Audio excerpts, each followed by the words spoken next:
informasi yang sangat menentukan, yaitu tentang fraud dan error. Sebelumnya, perkenalkan nama saya Vivianti. Saya Syamahani, saya Saudara Saudara. Assalamualaikum warahmatullahi wabarakatuh. Pada kesempatan kali ini, kami dari kelompok 14 akan membahas fraud dan error, yang dimana dalam akuntansi membahas tentang dua jenis salah saji material dalam laporan keuangan, yaitu yang disengaja untuk menipu, fraud, demi keuntungan pribadi seperti manipulasi dan pemalsuan data. Dan kesalahan yang tidak sengaja yaitu error dalam salah satu perhitungan salah interpretasi data. Dengan fokus utama pada bagaimana auditor harus mendeteksinya untuk memberikan keyakinan wajar bahwa laporan keuangan bebas dari salah saji material. Terima kasih.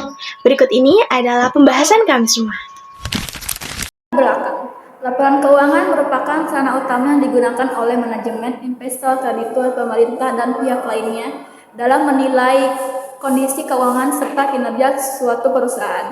Informasi yang disajikan dalam laporan keuangan harus relevan, andal, dan dapat dipercaya agar dapat digunakan sebagai dasar pengambilan keputusan ekonomi. Namun dalam praktiknya, laporan keuangan tidak selalu mencerminkan kondisi yang sebenarnya.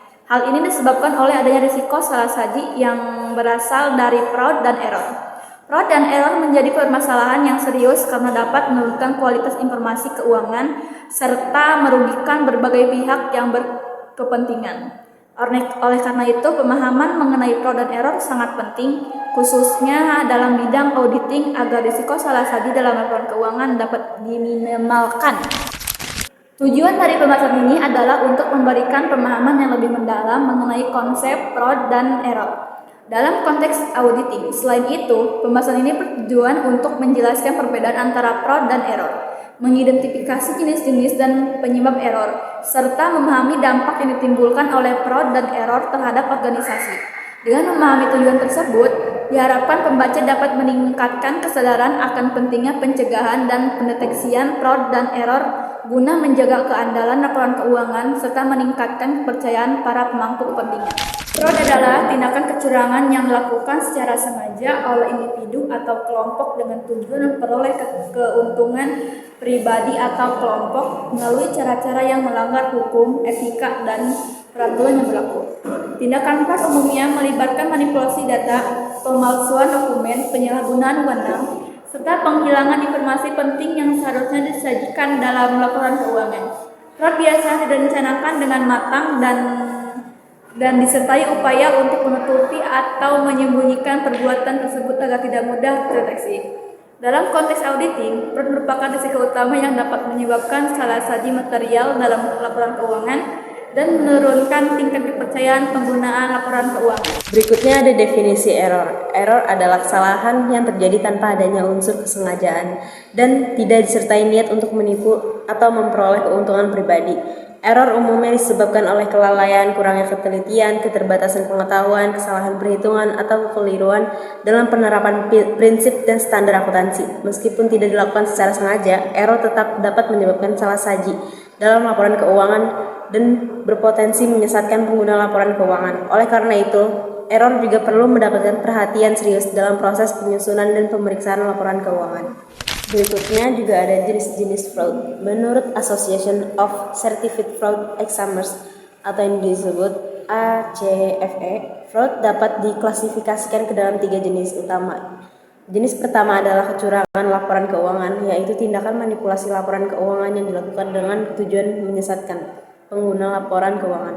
Manipulasi ini dapat berupa pengelembungan pendapatan, pengurangan beban secara tidak wajar, pengakuan aset fiktif, atau penyembunyian kewajiban perusahaan. Jenis fraud ini biasanya dilakukan oleh manajemen tingkat atas karena memiliki wewenang dalam penyusunan laporan keuangan. Jenis yang kedua adalah penyalahgunaan aset, yaitu tindakan pengambilan atau penggunaan aset perusahaan secara tidak sah untuk kepentingan pribadi. Contohnya, penyalahgunaan aset meliputi pencurian kas, penggelapan persediaan, serta penggunaan fasilitas perusahaan untuk kepentingan pribadi. Meskipun nilai kerugian per kejadian relatif kecil dibandingkan kecurangan laporan keuangan, penyalahgunaan aset sering terjadi dan dapat menimbulkan kerugian yang signifikan jika berlangsung dalam jangka panjang. Yang terakhir adalah korupsi. yang mencakup praktik suap, gratifikasi, pemerasan, dan konflik kepentingan.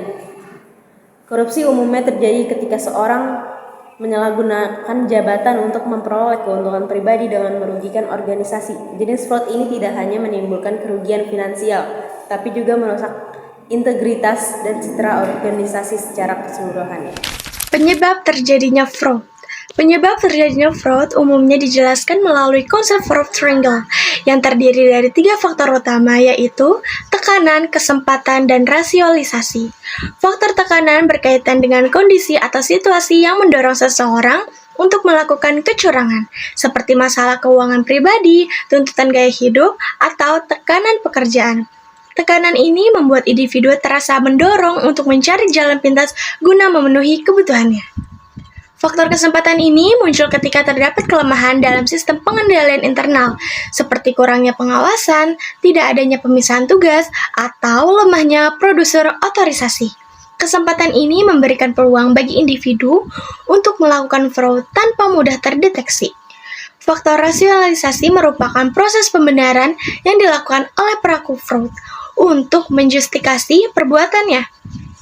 Pelaku sering menganggap tindakannya sebagai hal yang wajar, sementara atau sebagai bentuk kompensasi atau perlakuan yang dianggap tidak adil. Ketiga faktor ini saling berkaitan dan berperan penting dalam mendorong terjadinya fraud. Perbedaan fraud dan error.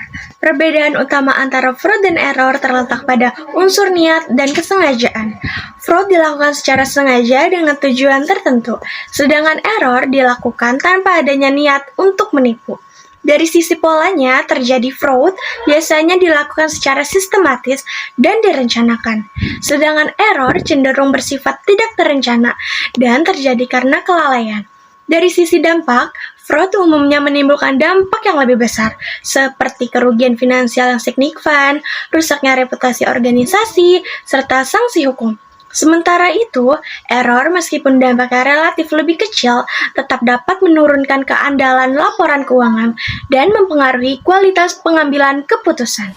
Kesimpulan, fraud dan error merupakan penyebab utama terjadinya salah saji dalam laporan keuangan. Fraud adalah tindakan kecurangan yang dilakukan secara sengaja untuk memperoleh keuntungan pribadi atau kelompok. Sedangkan error merupakan kesalahan yang terjadi tanpa unsur kesengajaan. Perbedaan keduanya terletak pada niat, cara terjadinya, serta tingkat dampak yang ditimbulkan. Fraud umumnya menimbulkan dampak yang lebih serius, seperti kerugian finansial, rusaknya reputasi, dan sanksi hukum. Sementara error tetap dapat menurunkan keandalan laporan keuangan. Oleh karena itu, penerapan pengendalian internal yang efektif, etika yang baik, serta audit yang berkelanjutan sangat diperlukan untuk meminimalkan terjadinya fraud dan error. Sekian dari kelompok kami, kurang lebihnya mohon maaf. Minal aidin wal faizin. Mohon maaf lahir dan batin. Wassalamualaikum warahmatullahi wabarakatuh. Kakak lagi ngapain, Kak? Lagi presentasi. Presentasi apa tuh, Kak? Fraud dan error. Iya.